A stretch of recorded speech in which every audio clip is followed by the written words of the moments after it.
कापसाची पहिली फवारणी कोणती करावी जेणेकरून कमी खर्चामध्ये किडीचं नियंत्रण सुद्धा होईल आणि जबरदस्त आपल्या कापसाची वाढ होणार आहे। नमस्कार शेतकरी मित्रांनो, ॲग्री सरकारमध्ये तुमचं स्वागत आहे। आज आपण कापसाच्या पहिल्या फवारणीसाठी सर्वात सुरक्षित आणि बेस्ट कॉम्बिनेशन पाहणार आहोत। तर व्हिडिओ खूप महत्त्वाचा आहे, शेवटपर्यंत नक्की पहा। माहिती आवडल्यास व्हिडिओ लाईक करा आणि आपल्या चॅनलला सबस्क्राइब करायला विसरू नका। चला तर मग सुरू करूया। कापसाची पहिली जी फवारणी असते ती साधारण आपल्याला 20 ते 30 दिवसाच्या दरम्यान घ्यायची असते। कापसाच्या पहिल्या फवारणीचं आपलं उद्दिष्ट मित्रांनो प्रामुख्याने रस शोषणाऱ्या किडी, मावा, तुडतुडे, पांढरी माशी आणि फुलकिडी याच्यावर नियंत्रण आणण्याचं आपलं उद्दिष्ट आहे। मित्रांनो, पहिल्या फवारणीमध्ये आपल्या कापसाच्या औषधाला कडक औषधं किंवा उग्र औषधं वापरून कापसाच्या पिकाला शॉक बसणार नाही याची काळजी आपल्याला घ्यावी लागते। आता मित्रांनो, पहिल्या फवारणीसाठी आपल्याला सर्वोत्तम कोणतं कीटकनाशक आहे त्याच्याबद्दल आपण सविस्तर माहिती पाहणार आहोत। आज मी तुम्हाला सगळे कीटकनाशक आणले, याच्यामधलं चांगलं कोणतं आहे आणि कोणतं वापरायचं आपल्याला, कोणते वापरायचे नाही याच्याबद्दल मी आज तुम्हाला सविस्तर माहिती सांगणार आहे। तर मित्रांनो, आपण आता कीटकनाशक बघूयात की सर्वात चांगलं कापसासाठी सुरक्षित कीटकनाशक कोणतं आहे। तर मित्रांनो, कापसासाठी आपल्याला पहिल्या फवारणीमध्ये थायमेक्टोझॉन 25% WG हे घटक असलेले कीटकनाशक वापरायचे। बाजारामध्ये तुम्हाला ॲक्ट्रा नावाने भेटेल।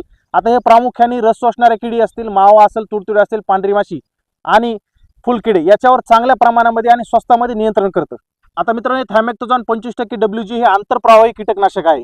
ह्या कीटकनाशकाचा मित्रांनो दुसरा आपल्याला हा फायदा आहे की याच्यामुळे आपला कापसामध्ये टवटवीतपणा किंवा हिरवेगारपणा सुद्धा येऊन जातो। आणि या औषध मित्रांनो सौम्य असल्यामुळे आपल्या कापसाच्या झाडाला कुठल्याही प्रकारचा शॉक बसत नाही आणि कापसाचे पाणी लाल सुद्धा होत नाही। मित्रांनो, सुरुवातीच्या कापसाच्या 20 ते 25 दिवसाच्या अवस्थेमध्ये किंवा 30 दिवसाच्या अवस्थेमध्ये किडींचा प्रादुर्भाव हा कमी प्रमाणामध्ये असतो। तर यावेळी महागडे औषध वापरण्यापेक्षा स्वस्तामध्ये मस्त मित्रांनो थायमेक्टोझॉन 25% WG आपल्या कापसावरील सर्व प्रकारच्या रस शोषणाऱ्या किडीचं नियंत्रण करतं। तर काही जणांचं म्हणणं असतं मित्रांनो आम्ही कॉन्फिडर वापरावे का, इमेडा क्लोरोप्राइड 17.8% असेल। तर मित्रांनो, हे सुद्धा कीटकनाशक चांगले, पण याच्यापेक्षा चांगला रिझल्ट आपल्याला थायमेक्टोझॉन 25% WG येतो। त्यामुळे तुम्ही इमेडा क्लोरोप्राइड वापरण्यापेक्षा थायमेक्टोझॉन 25% WG म्हणजे ॲक्ट्रा याचा वापर करायचा आपल्याला आहे। 15 लिटरच्या पंपासाठी आपल्या प्रमाण ठेवायचे 10 ग्रॅम। आणि मित्रांनो, काही जणांचा प्रश्न असतो की पहिल्या फवारणीमध्ये उलाला वापरावे का नाही। मित्रांनो, अतिशय महागडा औषध आहे। पहिल्या फवारणीमध्ये तुम्ही उलाला वापरण्यापेक्षा दुसऱ्या किंवा तिसऱ्या फवारणीमध्ये उलालाचा जर वापर केला तर आपल्याला तो फायदेशीर पडणार आहे। त्याचं कारण असं की मित्रांनो, सुरुवातीच्या अवस्थेमध्ये कापसावर जास्त प्रमाणामध्ये किडींचा अटॅक हा नसतोच।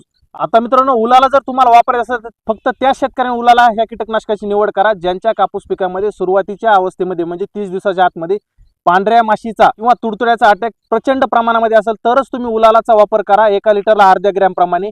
शक्यतो तुम्ही थायमेक्टोझॉन 25% WG म्हणजे ॲक्ट्राचा जर वापर केला तर आपल्याला 100% सर्व किडीवर नियंत्रण होईल आणि एवढं महागडं उलाला वापरायची तुम्हाला गरज पडणार नाही। त्यामुळे उलाला मित्रांनो अतिशय चांगला औषध आहे, दीर्घकालीन आपल्याला सर्व किडीवर नियंत्रण ठेवतं, पण तुम्ही याचा वापर दुसऱ्या किंवा तिसऱ्या फवारणीमध्ये केला तर आपल्याला परवडून जाईल। आता राहिला विषय मित्रांनो, काही जणांचं म्हणणं असतं की सोलोमन आम्ही वापरावं का नाही पहिल्या फवारणीमध्ये। मित्रांनो, कापसाच्या सुरुवातीच्या पहिल्या अवस्थेमध्ये अळीचा अटॅक एवढ्या जास्त प्रमाणामध्ये नसतो। आता हे सोलोमन दोन्ही प्रकारच्या कीटकावर काम करतं, म्हणजे रसशोषक कीटक असेल आणि अळीवर सुद्धा काम करतं। पण सुरुवातीच्या अवस्थेमध्ये आपल्या कापूस पिकाला एखाद्या वेळेस शॉक बसायचं काम असतं। मित्र कीटक जे आहेत हे सोलोमन जे आहे ते मारतं आणि मित्र कीटक सुरुवातीच्या अवस्थेमध्ये जर मेलं मित्रांनो तर आपल्याला पांढऱ्या माशीचा अटॅक जास्त येऊ शकतो। त्यामुळे सुरुवातीच्या अवस्थेमध्ये सोलोमनचा तुम्ही वापर करू नका। कापसाची तिसरी जी फवारणी याच्यासाठी तुम्ही सोलोमनचा वापर करू शकता। त्यानंतर मित्रांनो, चौथं जे कीटकनाशक आहे, बरेच शेतकरी जुने जे शेतकरी त्याचा वापर करतात ते आहे रोगर। मित्रांनो, बऱ्याच जणांचा प्रश्न असतो की आम्ही रोगर पहिल्या फवारणीमध्ये वापरावं का नाही। मावा असेल, तुडतुडे असेल, कोळी ह्या कीटकावर हे चांगलं नियंत्रण करतं। जुनं औषध आहे मित्रांनो, रिझल्ट याचा मध्यम आहे आणि उग्र वास आहे। त्यामुळे पहिल्या सुरुवातीच्या फवारणीमध्ये कडक आणि उग्र वासाचे औषधं टाळा। आता मित्रांनो, तुम्हाला मी जे कोणते कीटकनाशक वापरायचे नाही त्याच्याबद्दलही तुम्हाला सांगितले आणि जे तुम्हाला सगळ्यात चांगला पर्याय ते सुद्धा सांगितलं। त्यामुळे कीटकनाशकाचा विषय आता झालाय। महत्त्वाचा विषय होतो की कापसाच्या आपल्या पहिल्या फवारणीमध्ये विद्राव्य खतामध्ये 19-19चा वापर करायचाच आहे आपल्याला आणि तो कशामुळे करायचा याच्याबद्दल आपण बघूयात। 19-19 आपल्या कापसाची संतुलित वाढ करतं मित्रांनो। कापसाच्या सुरुवातीच्या 20 ते 30 दिवसाच्या अवस्थेमध्ये त्याला नत्र, स्फुरद आणि पालाश तिन्ही अन्नद्रव्याची गरज असते आणि या सुरुवातीच्या काळामध्ये आपल्याला कापसाला शाकी वाढीची जास्त गरज असते। मग अशा वेळेस 19-19 वापरणं आपल्याला अतिशय फायदेशीर ठरतं। या 19-19 मुळे आपल्या कापूस पिकाला नत्र, स्फुरद आणि पालाश तिन्ही अन्नद्रव्ये समप्रमाणात मिळतात आणि नत्रामुळे आपल्या कापसाची शाकी वाढ चांगली होते। आपलं कापूस पीक जे आहे मित्रांनो हिरवगार राहतं। तर स्फुरदांमुळे मुळाची जी वाढ आहे मित्रांनो ती चांगली होते। याच्यामध्ये 19% स्फुरद आहे आणि मित्रांनो याच्यामध्ये 19% पालाश असल्यामुळे आपल्या कापूस पिकाला बळकटी मिळते।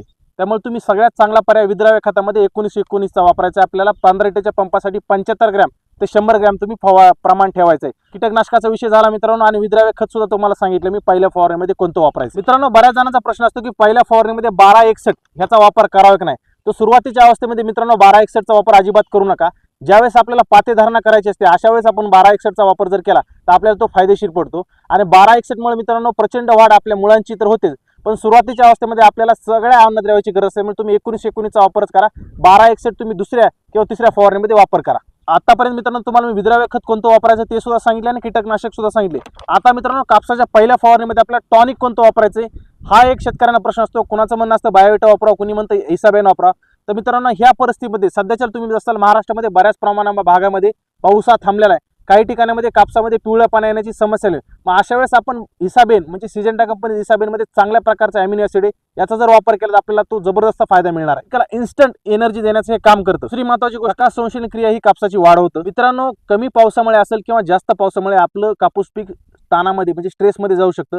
मग याला बाहेर काढण्याचं आणि सर्वात जलद काम हे इसाबेन करतं. याच्यामुळे आपला कापूस हिरवागार आणि टवटवीत होतो. जर मित्रांनो आपला कापूस पिवळा पडला असेल, मित्रांनो सुरुवातीच्या अवस्थेमध्ये तुमच्या कापसाची जर वाढ होत नसेल, तर वाढ जर रखडली असेल किंवा त्याला जर काळोखी जर आणायची असेल तर आपल्या इसाबेनचा वापर करावा लागतो. याचं प्रमाण आपल्याला इसाबेनचं ठेवायचे 15 पंपाला 30 ml किंवा 40 ml.